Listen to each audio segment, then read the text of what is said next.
bans, Origen's ban specifically in Game 2 was the Corki. It now does get locked in for Caps here. So once again, it's going to be G2 with heavy scaling. By running double marksman, especially Caps on this Corki, you are going to be able to teamfight very strongly as you move in towards your second and especially third item power spikes. All you really want is a bit of a front line to stand in front of those double marksmen. So you've already got the Rek'Sai, who can of course go tanky. The Gangplank feels a little bit out of sorts there, but it will be locked in by G2. It's an okay blind pick towards that top lane. I mean, we've seen a lot of champions really dumpster it, and the thing is that you can lose gracefully on the pick, and you go down significantly in CS, but still be relevant. Bwipo is the best example of that, and by banning away champions like the Jace, you try to remove some counter matchups, but ultimately, Gangplank is always going to struggle against ranged champions. Whether or not that's the Swain or the Lissandra, both of them can easily clear out his barrels and threaten all-ins if a jungler is coming up there as well.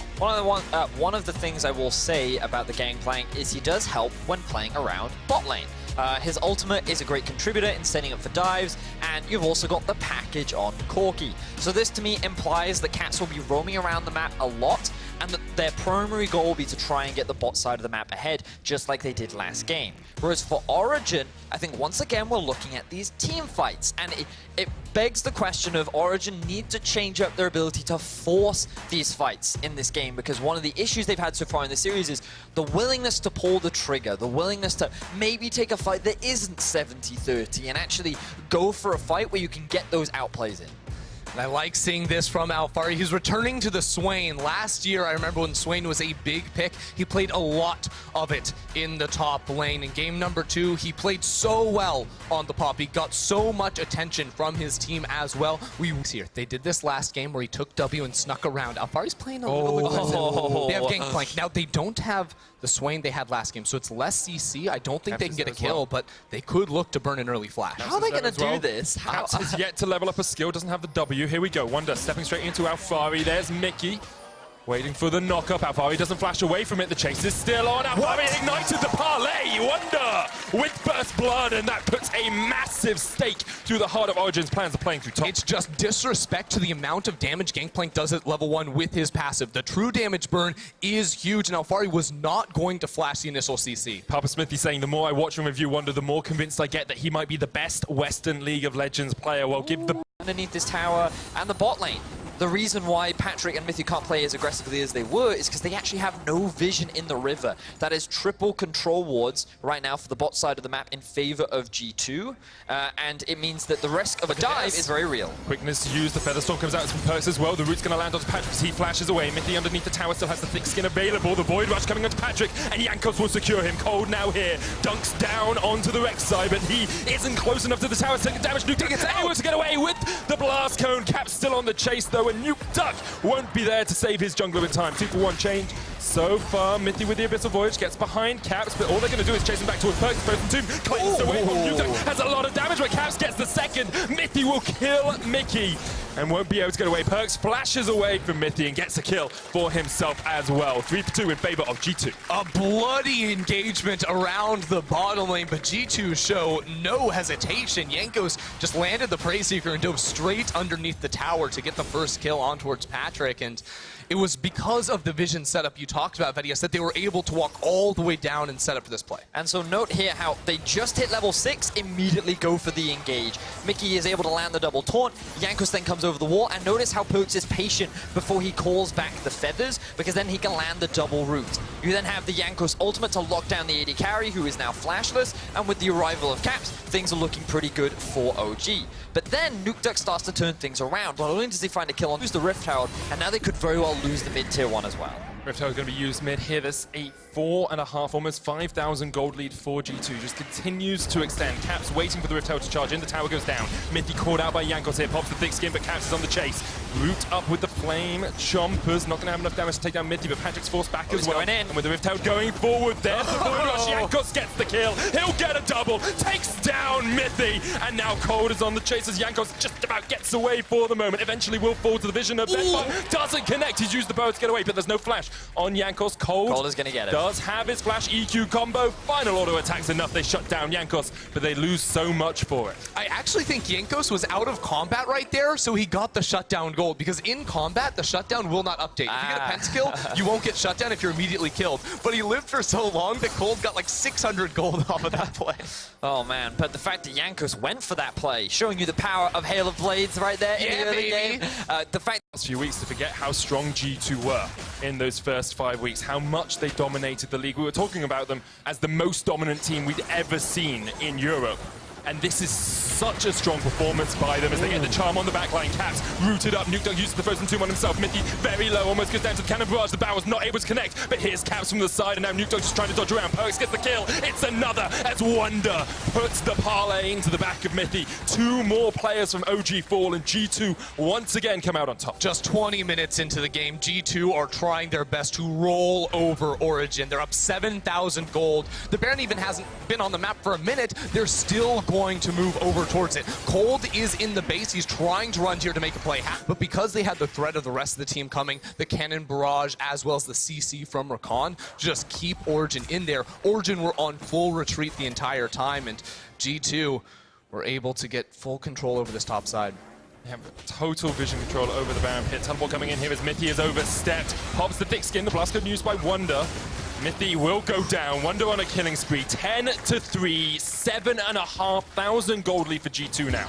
But why is Mithy even there? Like, Baron buff is up, you're warning for a Cloud Drake, it just doesn't make sense. Origen are all out of sorts. We were wondering what they were going to do. They're just going to get engaged on. Charm lands onto Cold, the second charm onto Alfari as well. Nuke Dunk splitting down towards the bottom side, but Cold will pop the Cataclysm and he will fall. G2 just cleaning up Origen. The Void Rush comes in, and Jankos sinks the bangs in. Perks gets a double. This could just be the game. And Origen are falling apart as the 5-man unit of G2 make their way towards the Nexus and will make their way towards the final at Rotterdam. They didn't win a title in 2018. They dominated the first half of the split, and then people started to doubt. People wondered if G2 could be as strong as they looked early on. Well, they are showing us here against Origen that they are here to fight.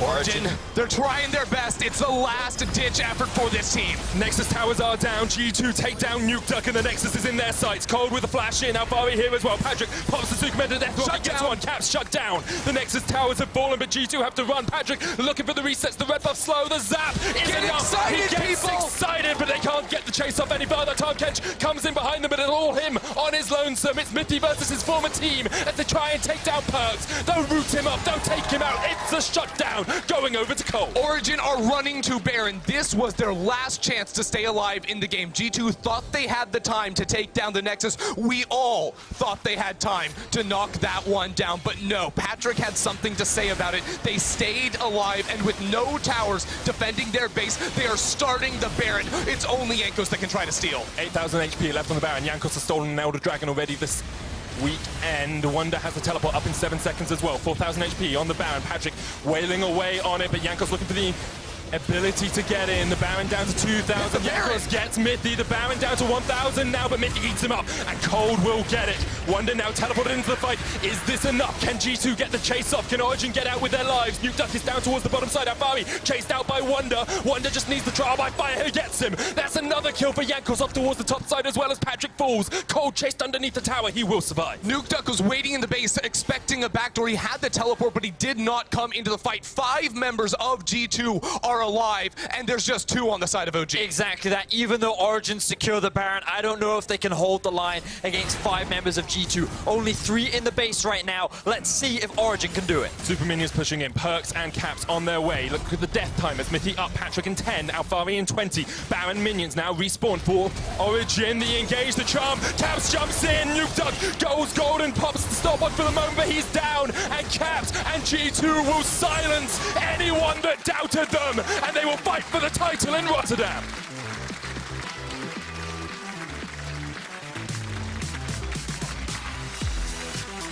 Expectations were not that G2 would 3-0. We expected this to be a 5-game series. We expected the back and forth. But G2, they came in prepared. Every member showed up, and this is G2 at full power. And every single game from this team just got better and it got cleaner. Game 1 was scary if you're a G2 fan. You thought OG were going to take them down, but Game 2 was dominant and Game 3 was not even close. G2 were the best team on the day, and they're looking like the best team going into Rotterdam. And this is what the team was built to be. They were meant to. Said it so many times, every single role can carry, but it did come to fruition here. It was true for G2. Game 1, Caps. Game 2, it was Wonder, it was Perks. Game 3, I just think the whole team won their lanes. They just walked down, and there was nothing Origen could do to stand in their way. Who do you think was key player of the series? Was it Wonder, Caps, or Perks? Head on over to Esports on Twitter and vote. I'm a support main, and I think it was Mickey. His return was absolutely impeccable. He made all the plays. If he doesn't engage, no one can follow up. I mean, I think many players from G2 had very impressive performances. I think Jankos was someone to take into consideration as well. I think Game 1, he definitely got out-jungled by Cold in the early game, but as the series went on, he warmed up. The burn from Shock still clearly hurting him in Game 1, but progressively got better and better.